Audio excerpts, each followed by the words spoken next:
My name is Dave Lorenzo, and I want to welcome you all to the presentation, which is at 4 o'clock on a Friday, right? That's entitled, in part, How to Get You Home on Time for Dinner Every Night. So I'm going to do my best to spend the next 30 minutes or so introducing you to five systems that will help you do everything possible to make a great living and live a great life as you practice law. Now, there's no one presentation where you're going to attend and it will completely transform your life. I could probably tell you that, but that wouldn't be actually the truth. What I hope to do today really is, my hope is for you to take away just one thing that you will be able to implement in your practice immediately that will make life a little bit easier for you, that will give you the opportunity to develop some deeper relationships that will lead to greater client lifetime value, if you will, and that will make things just a little bit easier for you in your practice of law. Now, before we get into that, the biggest question that's on everyone's mind, especially when they see somebody like me standing up at the front of the room holding a fine microphone and adjusting the cord regularly, is who is this guy and why should I listen to him? And I tell people all the time that the only thing that's important for you all is what you're going to get out of this. So I'm not interested in having you listen to me because of any of the things you see on there related to my bio. Don't listen to me because I was an executive with a Fortune 500 consulting company. I've written 2 books. Don't listen to me because I own 2 consulting companies of my own. I have a couple of master's degrees. Those are not good reasons to listen to me. The reason that I think it makes sense for you to listen to me today, and the reason I think you're going to get something out of our time together today, quite frankly, is because of what happened here. This is the corner of 46th Street and 6th Avenue, Avenue of the Americas, to those of you who are from outside of New York. And on that corner is where things took a very unusual turn for me. It was a December morning. It was around 11 o'clock in the morning, and I was the managing partner of the Gallup organization. You know the Gallup poll? Any of you ever heard of the Gallup poll? Okay. I ran their consulting business, and I had clients that were significant, and we had done a study for a pharmaceutical company. And we were scheduled to deliver the presentation, the final presentation, our report of findings for this pharmaceutical company that would determine how they were going to market a new drug. And my phone rang, and it was my wife, and she said, "We're still on for lunch." I said, "Absolutely." 10 minutes later, sure enough, the office of the CEO of that pharmaceutical company called. And they said, "The CEO is going out of town to China the week you're supposed to present. He'd like you to come over now and review whatever you got. Just bring anything you have. He wants to know the down and dirty. He's going to give you 25 minutes. But it has to be at lunchtime." So I called my wife back, and I said, "You know, the thing we just confirmed, it's not going to happen." And I took my files, tucked them under my arm, and ran out, was walking down the street, got to that corner, and I was struck by a taxi cab. There were probably 70 people in the crosswalk. 69 of them were able to safely avoid that taxi. I was not, and I was paralyzed from here down. And as I'm being wheeled down the hallway of St. Vincent's Hospital, looking at ceiling tiles that look quite a bit like this, I'm thinking to myself, had I only done what I really wanted to be doing today, had I had the courage to say no, and had my business been able to withstand speaking to a client like a human being, I wouldn't be here right now. And that was it for me. That was the day that everything changed, and I made the decision to step away from that part of my life and begin my own consulting practice. So my hope for you today is that after our time together, you'll have taken away one thing. This could be the moment for you where you could have the opportunity to make a decision that will lead to you having a better living and a better life as a result. Just one thing. That's all we're looking for. All right. So, as we start off, I want you to focus on the things that are important to you, your goals in your life, and the reasons that you've decided to practice law. So, when we first begin our careers, we're all about need, right? We're in survival mode. We take the clients that are necessary. We take the clients that will help us keep the lights on, that will help us pay the bills. As our careers progress, things get better, and we are able to attract better and better quality clients, and we're able to charge higher fees, and we can focus on some of the things that we want. right? If you think about Maslow's hierarchy of needs, if any of you have ever heard that, the first thing you do is you take care of your survival needs, and then you can move up the hierarchy into the areas of things that are a little bit more important and probably things that are a little bit more aspirational for us. As our careers progress, we set goals, and we achieve those goals, and as we achieve those goals, we set even loftier goals. And finally, when we get into the pinnacle of our careers, as our careers start to peak, we are a mission-driven person. And we can do some of the things that are really important to us and some things that really make our life more meaningful. What nobody tells you is as you're setting these goals and as you maybe watch some of these people either on late night TV or in some of these self-help programs, what nobody tells you is that the day-to-day life that you experience while you're working in the practice of law ends up sometimes getting in the way during that on that pyramid, during that hierarchy. So what we're going to focus on today is we're going to focus on these 5 things: productivity, client attraction, relationship development, value creation, and cash flow management. Now, you'll notice nowhere on there does it say marketing. Nowhere on there does it say that we're going to really focus in on improving your accounts receivable.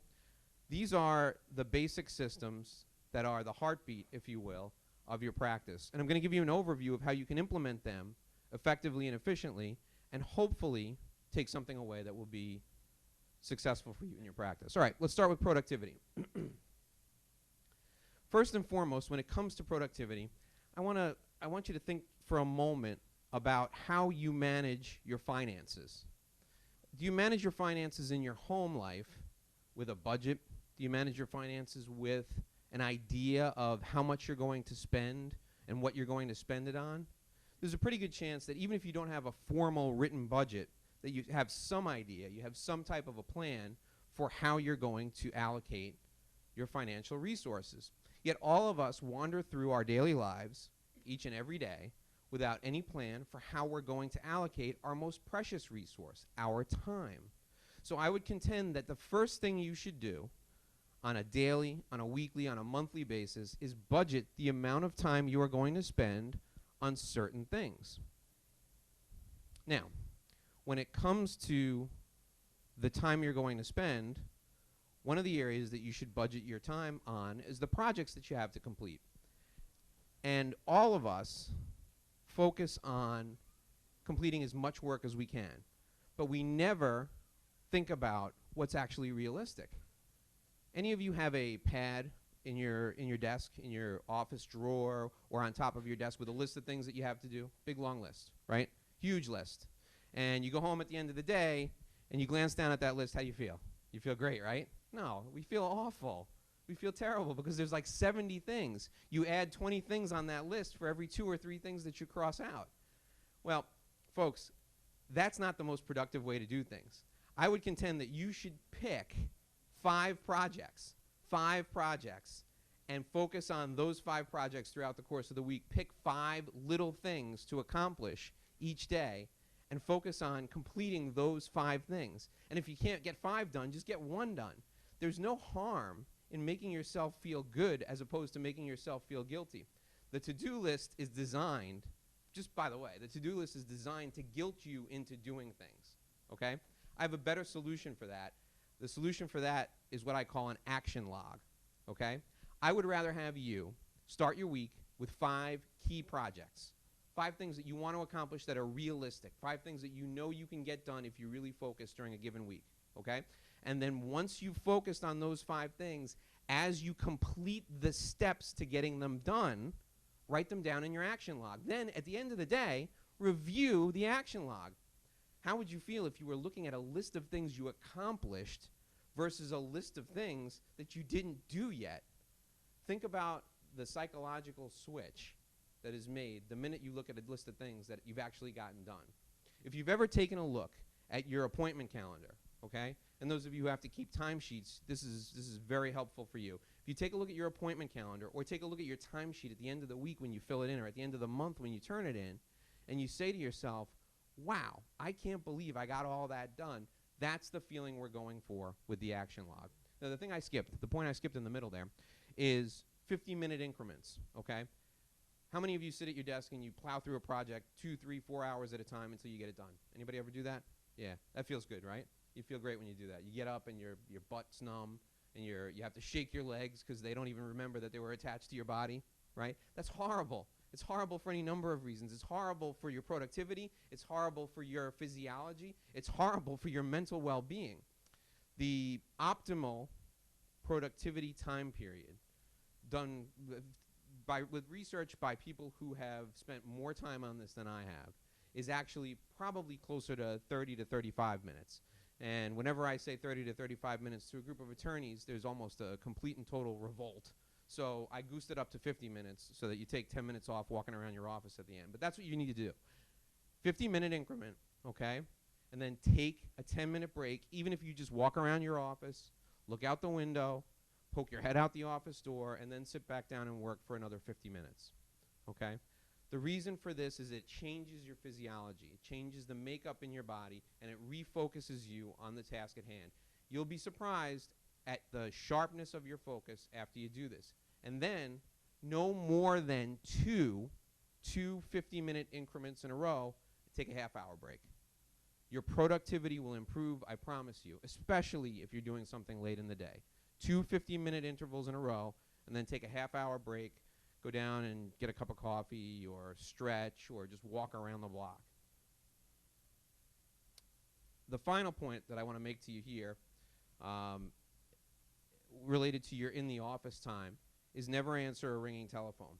And what I mean by that is we all fall victim to, especially with cell phones these days, the phone rings, we answer it, right? A ringing phone. How many people, does a ringing phone annoy anybody else? Is it just me? How many, raise your hand if a ringing phone annoys you.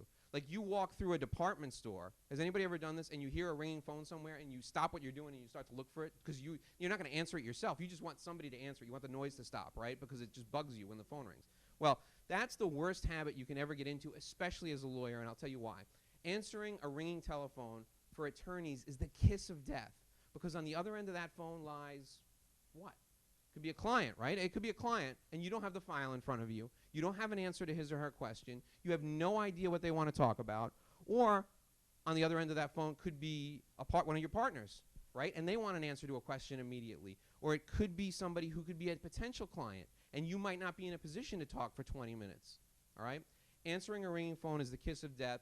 The solution comes in one of two forms, okay?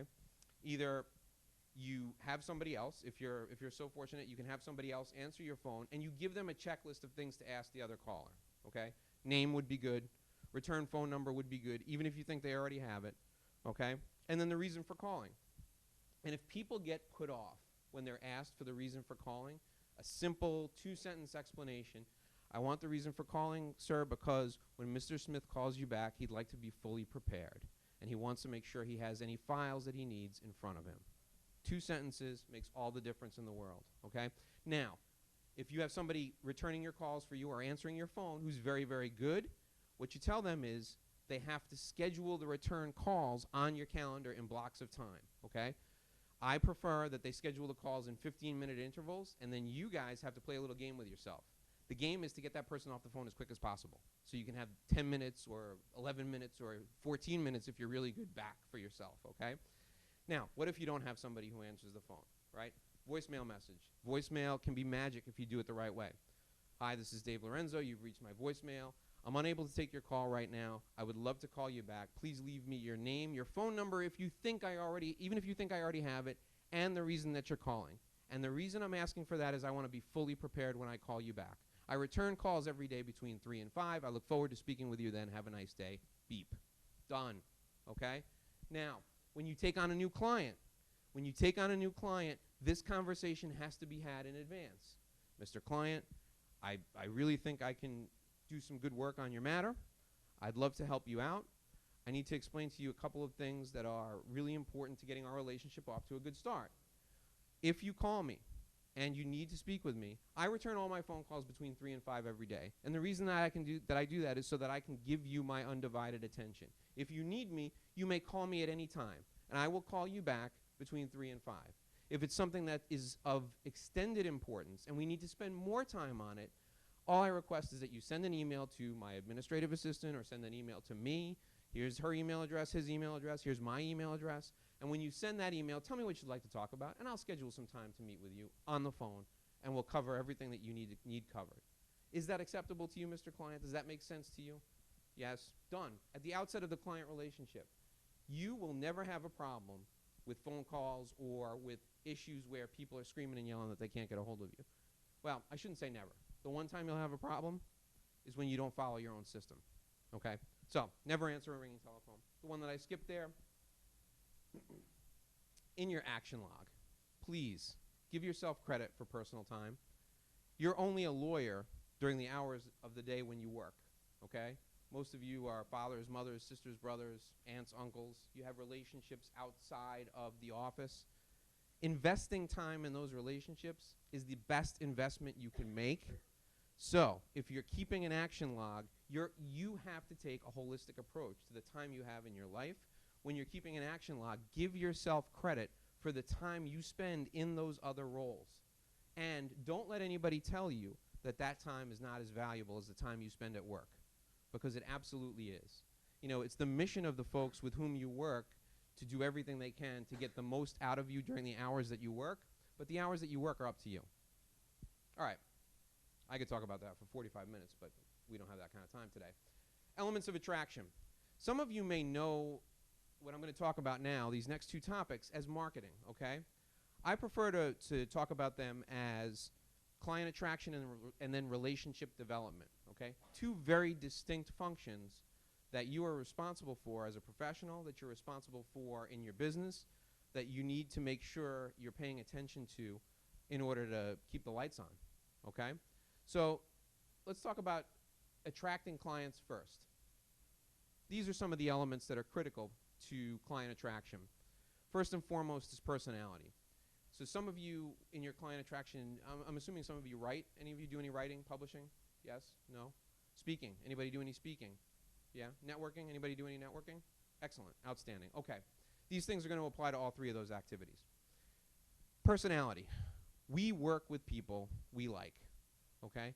And how do people get to know you and like you?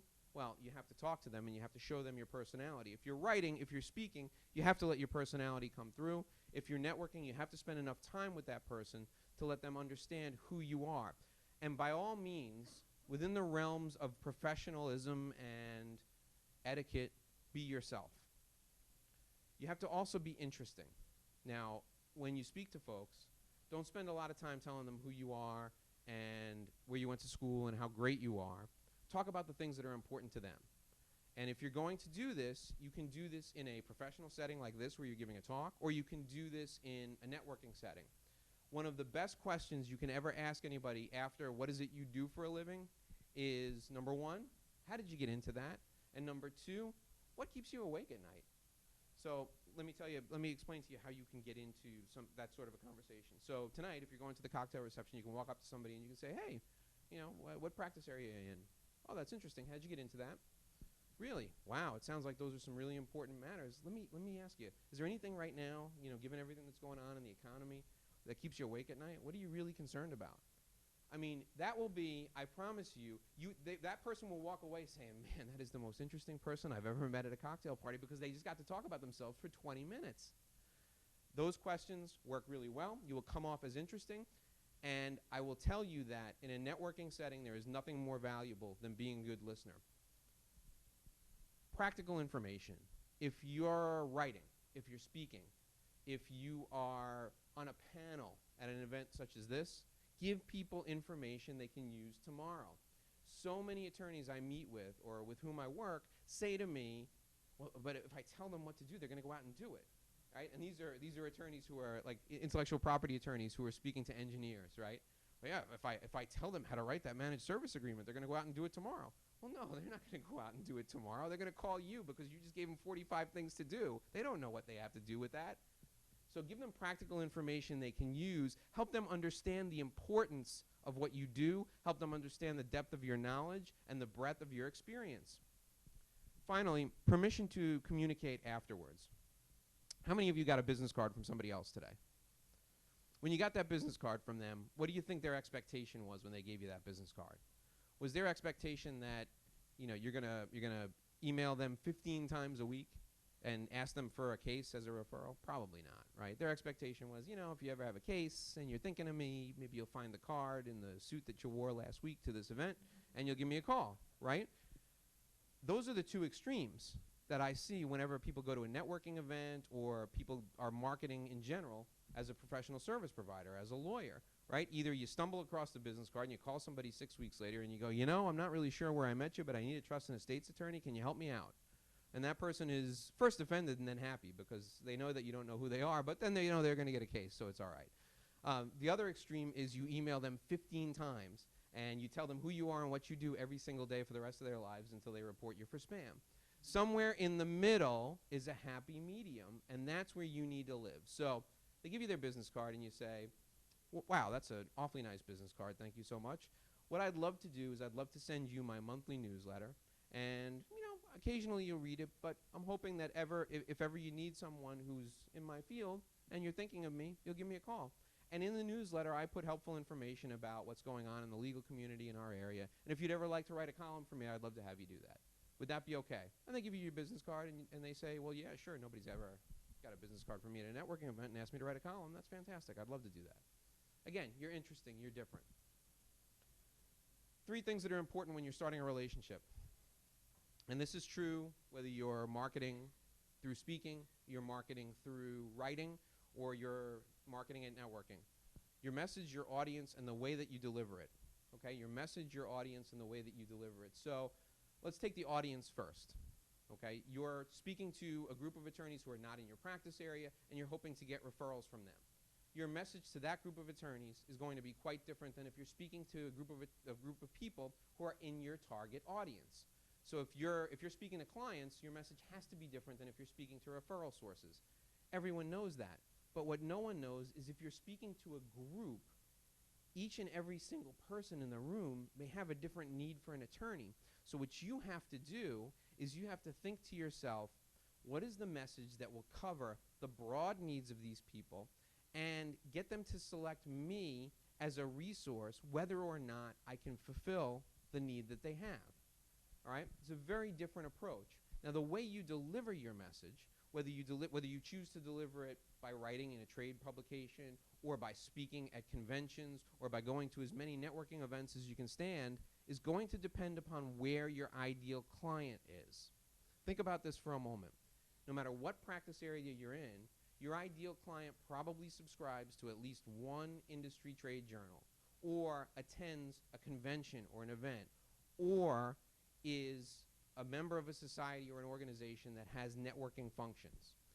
So if you really do some research, which nowadays with the Google dance will take you all of 20 minutes, you can find where your ideal client is, where they go, and how you can get in front of them with the correct message. Now, if you're in a consumer-based practice area, okay, criminal defense, family law, some trust and estates, real estate, for example, you will want to market heavily to your referral sources, and those are the easiest people to target, okay?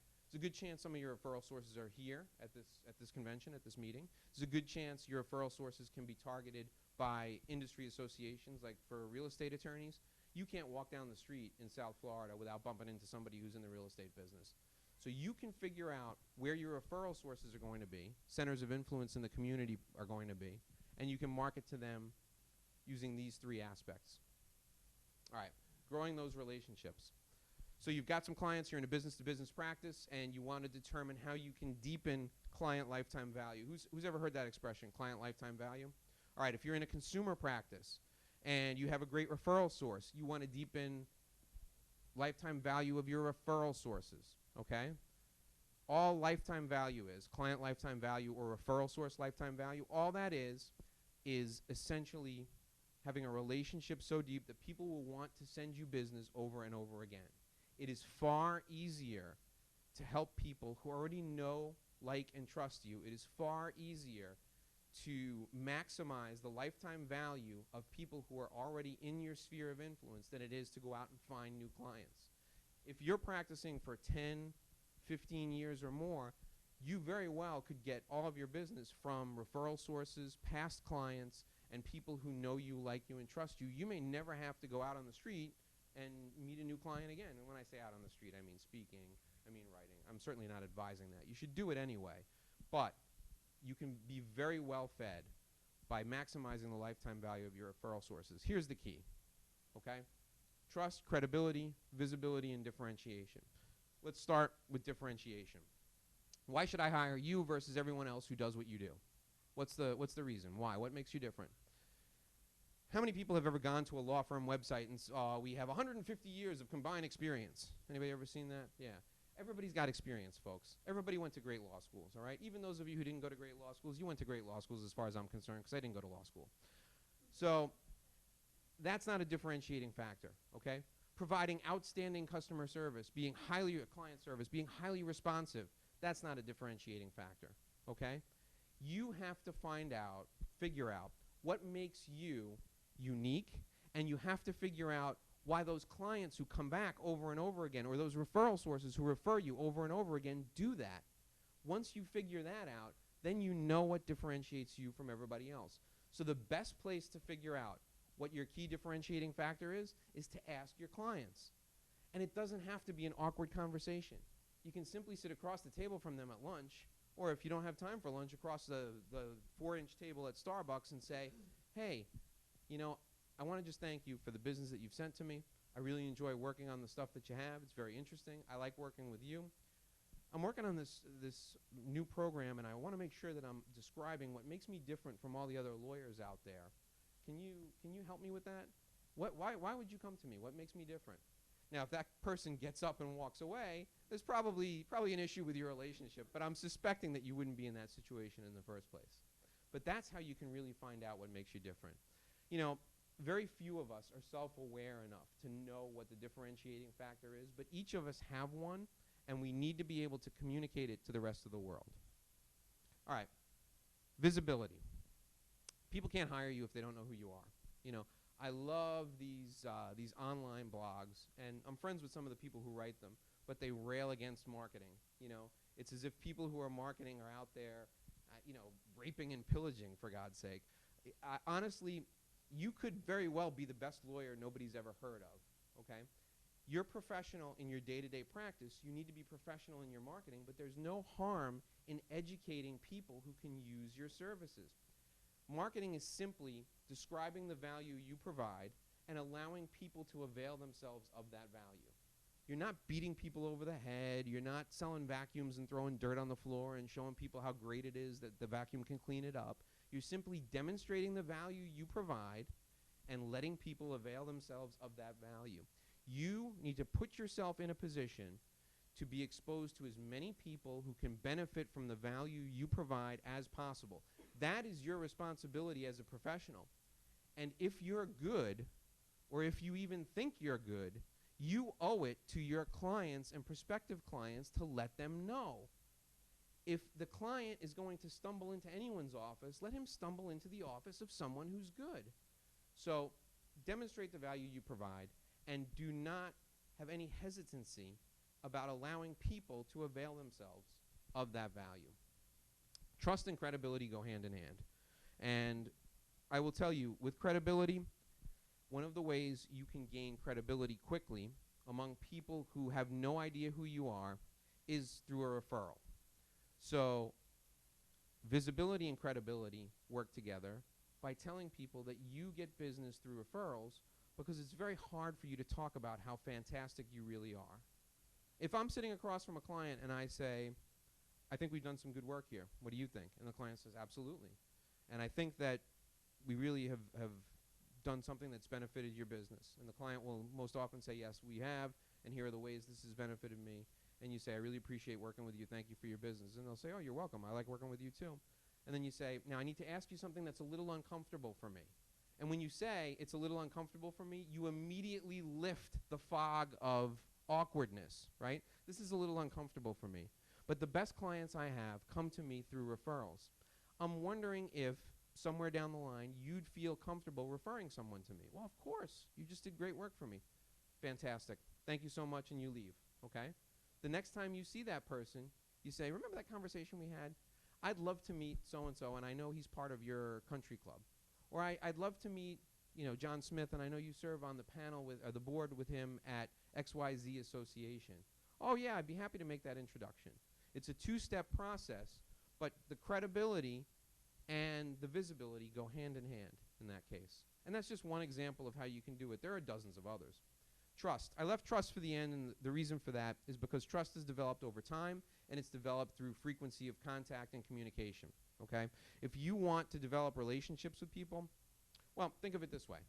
Those of you who have a significant other in your life, wife, husband, spouse, partner, imagine if you decided you were only going to talk to that person once a week. How would the trust be in your relationship? Well, I mean, in some relationships, if you've been together a long time, maybe the trust gets better, right? No, seriously, if you communicate with people on a frequent basis and you have something relevant and important to say, trust improves. If you only communicate with them once in a while, trust is eroded.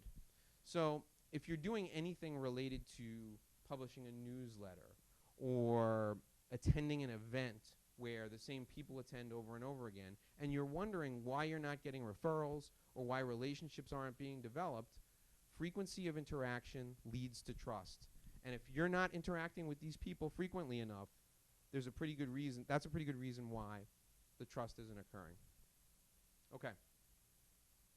Now, when you communicate, if you're writing, if you're speaking, if you're networking, the three elements of communication that are essential are the topic, the tone, and the timing, okay? How many of you have ever written something and sent it out to either referral sources or to clients? Anybody ever do any writing and sending stuff out? A couple people? Okay.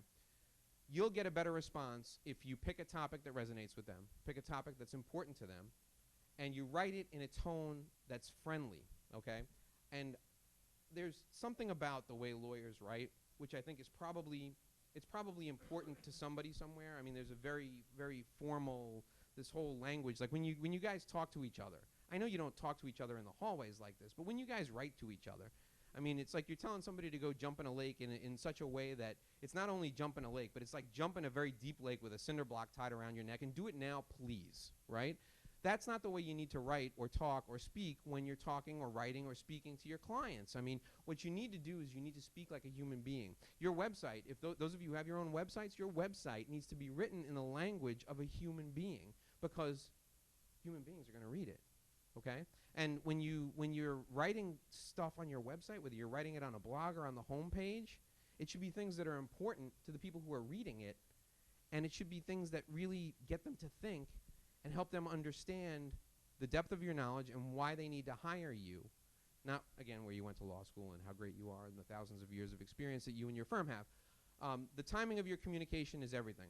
So if you want to develop trust, I'm going to tell you that if you have a list of referral sources that you communicate with, if you're not communicating with them on a monthly basis, you're losing some trust, okay? Monthly. If you're an expert in a specific industry, and Florida Bar hates expert, right? So if you are someone who focuses 90% of your time in a specific area, you're going to want to send out communication to people who work in that area at least monthly, because frequency of communication builds trust. All right, let's talk about value really quickly. Any of you ever experimented with what's called alternative fees? Everybody bill by the hour? All right. Well, here's how clients view fees, all right? This is the lens clients use when they look at their fees. Every client has some type of an issue, okay? Some type of pain, some type of an objective for working with you. The way you relieve that pain is the value the client places on it, okay? So if I'm closing on a big deal, okay? If you can get this deal closed for me in a smooth way with as few bumps as possible, that's worth something to me. Also, the speed at which you can do that is worth something to me. The amount of risk involved in this transaction, if the risk is higher, it's worth more to work with you than if the risk is lower. And the likelihood of our success, if the likelihood of success in working with you is better than the likelihood of success of just doing it on my own, that's worth more to me. These are the elements of value in just about every matter that you will ever come across in the practice of law. Consumer practice, business to business practice, There's an element of pain, there's an element of speed, there's an element of risk, and the likelihood of success is always increased when you work with a lawyer. But your differentiating factor increases the likelihood of success, and that helps you charge more. If you can help the client understand your ability to relieve their pain quickly, eliminate risk or mitigate risk, or reduce the risk simply by being by their side, and if you can help them see the potential for succeeding with you versus everyone else, you can charge a higher fee. Now, it doesn't matter to me if you're using alternative fees or if you're charging by the hour. The difference between a $750 an hour lawyer and a $150 an hour lawyer lies in these elements here and your ability to convince the client that you own these elements. You're the key to resolving those elements. So how do you do that? This is where your experience really comes in. You've all sat across probably from hundreds of clients, and the clients come in, and the conversations in a lot of cases will start to sound the same. In those conversations lies the pain that they're feeling or the concern that they have, all right? If you substitute concern for pain, you'll know what the concern is probably the minute they start to describe their matter to you. You'll understand how quickly you can get that resolved. And you'll also understand the risk that they face and the likelihood of success. Now, you're not going to promise a result ever, but what you can do is you can speak to your past experience, and you can speak to results that you've achieved in the past on behalf of other clients who faced significantly more risk and were in significantly more pain. Before you ever have a discussion of a fee with a client, you should have touched on all four of these elements so that they know and understand and can feel the value you provide. So often, we flippantly quote our rates. Again, whether it's hourly or whether it's by the matter or whether you use some other formula, we flippantly quote our rates and we just expect that the client's going to resonate with the client. Oh, he's a 20-year lawyer. Makes sense he charges $4.50 an hour. Clients don't think like that. This is how the clients think. So before you quote your next fee in your next matter, make sure you've heard these four things and make sure you speak to them in your presentation related to your fees. Okay. This is how you communicate that value. Clients come to us and they bring symptoms. They don't bring the actual disease. It's very much like the doctor. They tell you what's going on, and then you have to figure out what the real cause is, and you have to figure out how to make it work for them, okay? You have to speak to the fact that they're bringing you the symptoms and not the disease. And then you have to speak to what they want versus what they need. Clients will tell you what they want. Most of the time, that's not what they need. And you, through your experience, will know what your client needs, and you have to help them understand, and then you have to help them want what they actually need. Clients will do more out of fear of loss than out of the desire for success. And this sounds very strange, I know. But if you ever watch any interviews with Olympic athletes or you listen to people speak about why they're successful, people are successful because they fear a lack of something. People are successful because maybe they were successful at this thing one time and now they fear never being successful again. Clients will do more out of fear of loss than they will to ever fill a need or for a desire for success. If you ever get into a commercial real estate negotiation, for those of you who are real estate lawyers, and you're with somebody who buys a lot of property, they get into the negotiation and they start thinking rationally. And then the minute they get really into the deal, these people live for making deals. They start to think about what it would be like if they lost this deal. They're emotionally invested. That's what you're looking for when you're talking about fees. Finally, attaching dollars to the emotion. You know, if someone says, I was just arrested for a DUI, this is my fourth, and I'm employed in a job that has a morals clause, and it's a big deal to me not to be convicted, that's value, all right? That person will pay to get the best possible lawyer to handle that case for him or her. So communicating value is done in a number of ways, but it's essentially an emotional conversation. All right, finally, cash flow. You know, I tell my clients all the time that any money that you don't get up front is probably money that you're never going to see. Now, I know for those of you who perhaps are at big firms or perhaps have clients who are large corporations, you know, you're not going to get paid up front, and that's fine because most of the time they're good for it. But you have to condition the client as to the terms of payment. In any company, in any business, there's somebody who can write a check today. So if you work with large corporations or a firm, a real estate company that pays people, you know, with net 60 or net 90-day terms, you can always find somebody in there that can write a check. If the relationship is important enough to them, they'll write a check when you need it. So conditioning the client and getting paid in advance is something that I preach as much as I possibly can. You know, those of you who are going to fight me on it and say you can't get so XYZ company to pay in advance, that's fine. I'm not gonna argue with you. I've never been in a role personally where I didn't get paid in advance, and the clients that I push into this who work with big companies, they get paid in advance too. So you can do it if you want to. Any work that you do in advance of getting paid, folks, just consider that free. Just check that off as free right now, because after the work is done and you've turned it over to the client, there's a pretty good chance, especially if you work in a consumer practice area, that you might not get paid. So I highly recommend some type of a system, and we can talk about offline if you want the different types of systems out there, either retainer models or you know, paying when service is rendered.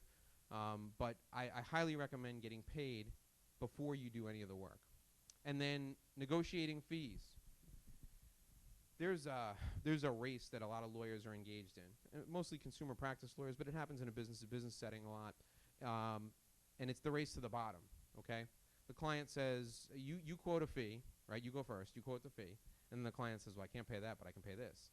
And then you say, well, I'll do it for this, but I can't do it for that.